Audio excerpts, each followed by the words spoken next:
Okay, so this is an interview for the State Library of Queensland, which is being held on October 21st, 2013 in Prospect, Sydney, as part of the Queensland Multicultural Festival project. I'm Jen Barrkman, and I'm here with Lee Hemi and Ari Roberts.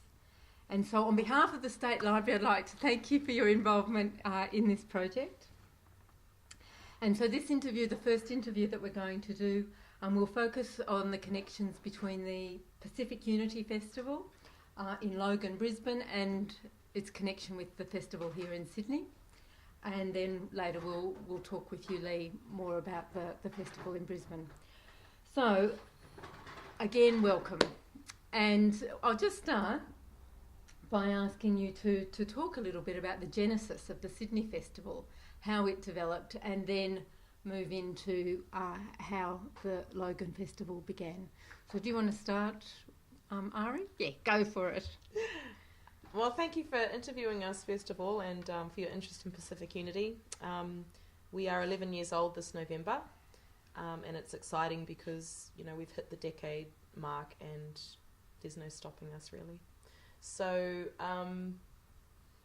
that's my little intro. I've been involved for, this will be my 5th year, I think. And yeah, I don't know. How did you get involved in this is in the Sydney Festival? Yeah, sure. Well, I moved to Sydney with my family in 2008, and shortly thereafter I was approached to help out with the festival by a at the time existing committee member. So I came on board with her invitation and was able to run the stalls section of the festival and continue to run the stalls until this year. So, yeah. And you, Lee, your connection? I created the event 11 years ago. 11 years ago. It originally started off as a fundraiser for a cultural group here in Sydney, but then me and another friend decided to take it wider, and that's when Pacific Unity was created. So how did it begin as a cultural, with a friend? Basically, there was a kapahaka group here. Sorry, a multicultural group. Mm-hmm. Did you say kapahaka? Yeah. Yeah. They were fundraising to go back to New Zealand, so we decided to do a sports tournament, and then stalls came into it and a few other things, and then after that we decided to take it right through to the Polynesian community instead of just one, and that's how Pacific Unity was created. And when did it expand to the wider community? The second year, yeah. We decided to involve everybody of the Pacific and Australian Indigenous. And it's just grown over 11 years. It's branched out into Queensland. Very successful in Queensland. Yeah, that's about it, really, isn't it? What's been the highlight in developing the festival down here? Just watching it grow. I mean, as volunteers doing this, you can stand there throughout the course of the day. You can look at the kids having fun. You know, you could just look at everything unfold, and that's your reward, really. Mm-hmm. There's a lot of headaches along the way, a lot of Nurofen, but you know that's the only reward you get, really. And is it? How's your involvement been over the 5 years? So, what role have you played? Well, so my key role was stores coordinator, and kind of branched off into helping Lee with the logistical side of the festival. So together Lee and I are responsible for partnerships, creating new sponsorships, looking for new opportunities to grow the festival. We have this year and last year engaged with a few ministers from the Nationals, so a political party here in Sydney, and they're very interested in expanding the festival again into Darling Harbour and really taking it to the next level and creating a Pacific Unity Festival, but a weekly celebration. So going from a day to a week and really pushing the tourism side of Sydney and connecting the Pacific to Australia. So we're looking at different opportunities at the moment for the festival, but that's future. That's still in the mix. But yeah, it's like Lee said, it's just been about not giving up. You know, it's a thankless job. You're not going to get accolades from people, and you just have to have the right spirit and the right heart and attitude, and serve the community, you know, from that place. And you have to do it for the people. You have to be about the people. And I kind of nicknamed the festival the People's Festival. But then this year I had a good think about it, and Pacific Unity, you know, it's about the heart of the Pacific. Because our culture, the Pacific people, we're very warm, and we have a vibrant culture. It's very welcoming. We're very inclusive. And we're very family oriented. So Pacific Unity incorporates all of those characteristics, and through the festival people can come from all different backgrounds and, you know, whatever, gender, social, you know, anything, and just come and be a part of the festival and feel like part of the family. And I believe that's the power that Pacific Unity holds, you know, is that we have the power to impact people at grassroots level and make them feel like they belong somewhere. So it's creating a belonging and a Absolutely. spirit of inclusion and welcome. and celebrating cultural diversity and community capacity building, and there's just so much involved. Even with our performances and our sports people that come on board, you know, they get to experience Pacific Unity from another angle, you know, and our business people that come on board, again, it's a platform where they can, you know, network and engage with the community and build their businesses and prosper in their finances. And so we create a platform that helps people from all different areas and walks of life. So that's why we do what we do, because it helps people, it benefits people. Yeah. So before we get into the origins of Queensland, how big is the Sydney Festival now? So in terms of numbers and people coming, describe, just to give us a sense of, it's grown from the two of you, Lee, to what sounds like quite a large endeavour. What numbers do you think we had last year? Because we started in Tempe, Sydney, another suburb closer to the airport. And we relocated because the festival had outgrown Tempe. So we left there with 8,000 to 10,000 people. Okay, like that was for 8 years. Yes. Yep. 8 years in Tempe, and then we moved to Lidcombe Oval. Okay, so that's massive. That's so much bigger than the Tempe arena. And I think because of the relocation and that it's our third year there now, we had a drop of numbers, but now we're back into rebuilding, and because people don't like change. So once you move something or change something, people are a bit reluctant to kind of get on board, I feel. But now that we've been there, this will be our third year there, people are slowly beginning to go, okay, cool, you know, it's a better venue. 8 years, it was always the first Saturday in November. Always. For 8 years straight. Yeah. Then we moved it to the second Saturday in November, and a new venue. So yeah, you're right, they're picking it up now. Yeah. So it's beginning to fire again because of the relocation. Yeah. I mean, don't get me wrong, I believe we had good numbers for the first 2 years, but I think that if we'd stayed at Tempe, the numbers would have been bigger. But now that they're coming across and they sort of realise, hey, they've moved. Tempe was too small. We couldn't fit cars in. Like, we had parking issues. The police were on our case about you can't park in the neighbourhood, and the council weren't cooperating with us and letting us use their grounds for parking. And so yeah, we had no choice but to relocate. And I'm glad we did, because it gave us room for expansion. So how did the Brisbane or Logan Festival then come about? What was the genesis of that? There were people in Logan that, used to be here, and Chrissy and Mum and them, and then they moved to Brisbane. There was nothing like that. Like, there was only each culture had their own sort of day, and then they said, well, why don't we do Pacific Unity up there? So then we backed them really. Like, they have a small committee up there, really small actually, but then with my help and Ari's here and there, we guide them through it. So they use our same structures, everything that we do, but it's just there, and it works. Yeah. So did you say you were originally you spent time in Brisbane or no? Yes, You I went did? to school in Brisbane, yeah. Oh, okay. In Logan, yeah. Yeah, but then I've been here 13 years, I think, yeah. So there was a small group up there, and they knew of the success. They'd lived down here, and they knew of the success of the festival. Yeah, and it's because we're multicultural. We're not just one nation in the Pacific. We're covering all, and there's nothing like that in Queensland. Mm-hmm. So that's why they asked us to do it there. And yeah, and it's just been going strong for 4 years now. And when was that? Sorry, 4 years ago. So Yeah, 4 years ago, because we just had the fourth one in August this year. Mm-hmm. So before I get into talking more about Brisbane, is there anything else from you, Ari, that is important to say about how your connection even to the Queensland or your involvement in the current festival?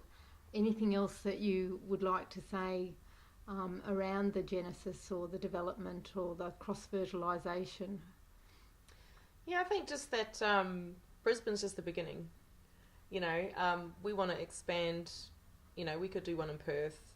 We could do one in New Zealand.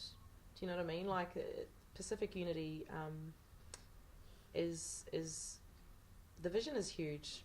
Like, eventually we want to look at, you know, creating a foundation and looking at scholarships and looking at how we can, you know, provide jobs and access for Pacific people. Like, it's bigger than just a festival.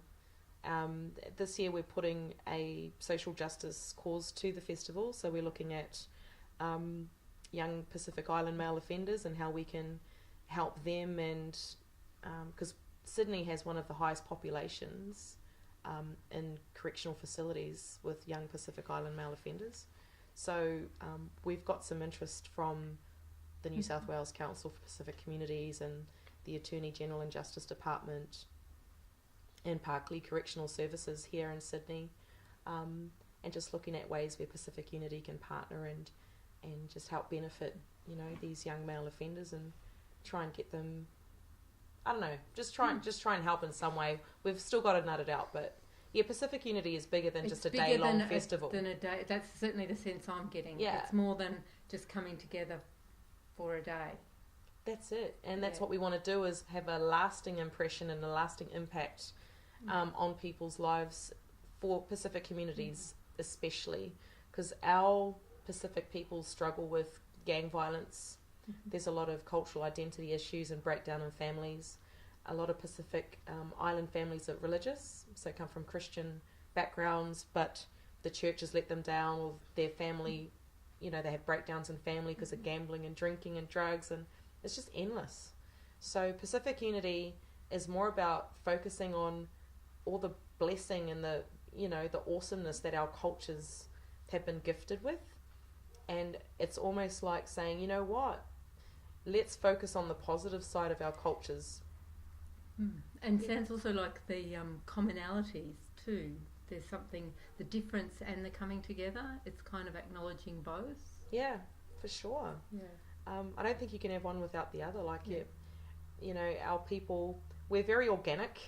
Like, we can come together and chuck stuff together and, you know, just be in the moment.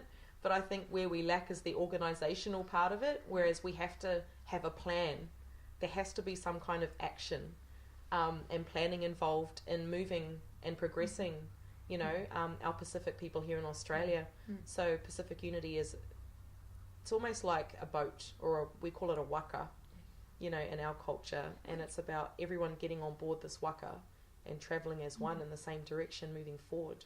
So I see her really not, The waka is a woman? Waka is a boat. It's a big boat. canoe. So you said her.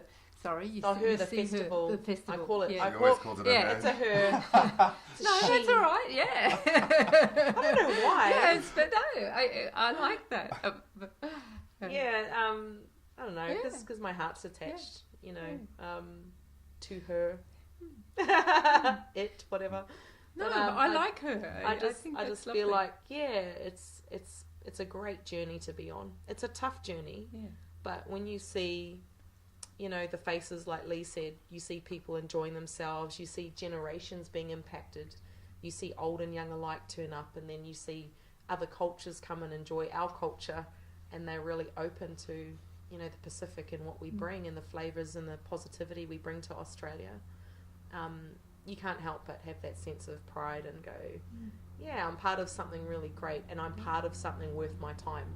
You know, we're not going to invest our time into things that aren't going to cause transformation or not help people. Because it's voluntary, isn't it? Absolutely.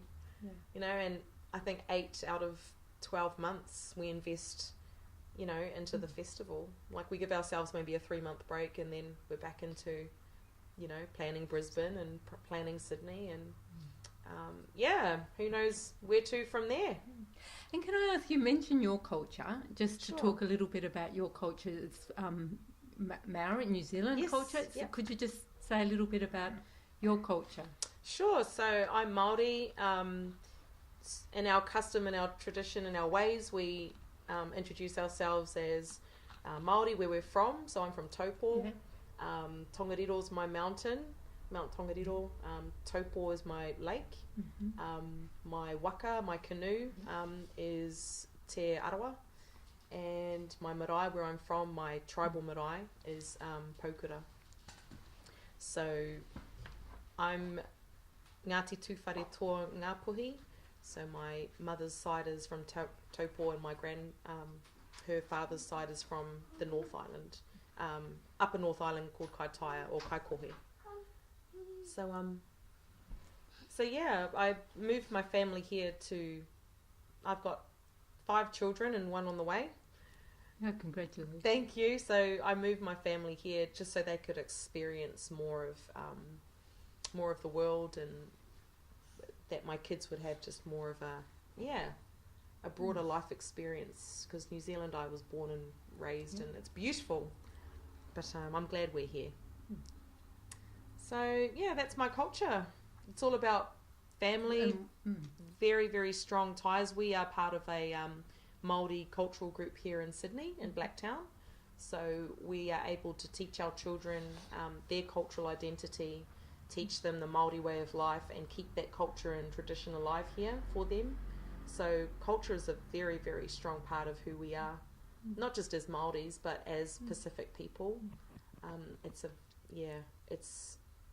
It's almost like if you don't understand who you are, your cultural identity, there is a sense of loss, and you forget, you know, not forget, but you lose sight of goals, and you know what life's about, and who you are as a person, and what you can achieve. All that comes through teaching. You know, all our ways are taught from ancestors passed down. So does the festival kind of provide a place to support that as well, or is that sense of you know, celebrating culture? I guess that's very much and reminding people. Sure. You may not need to be reminded of culture, but No, the that's okay. festival, yes. Well, we try and incorporate as many cultural performances as we can, but then these cultural groups are able to connect with people in the community who may want to be part of that group. So it's not about exclusive performances, it's about connecting, you know, the Tongans with the Tongans, and the Samoans with the Samoans, and the Cook Islands with the Cook, you know, so that there is a place, you know, a multicultural hub, if you like, where people can come and reconnect with their cultures, definitely. But like I say, with the new social justice mandate, you know, we just want to look at ways where we can use the festival, you know, for a worthy cause, like to really help, not just people who are incarcerated, but struggling young Pacific Island families whose kids have lost sight of themselves, of who they are, of their cultural identity, and get them back into like a mentoring program, into some cultural groups, you know, so it's a way where we can reconnect people to their roots. Yeah. Thank you. You're welcome. Is Thank there you. anything else? No, I'm good. Thanks so much for listening to me.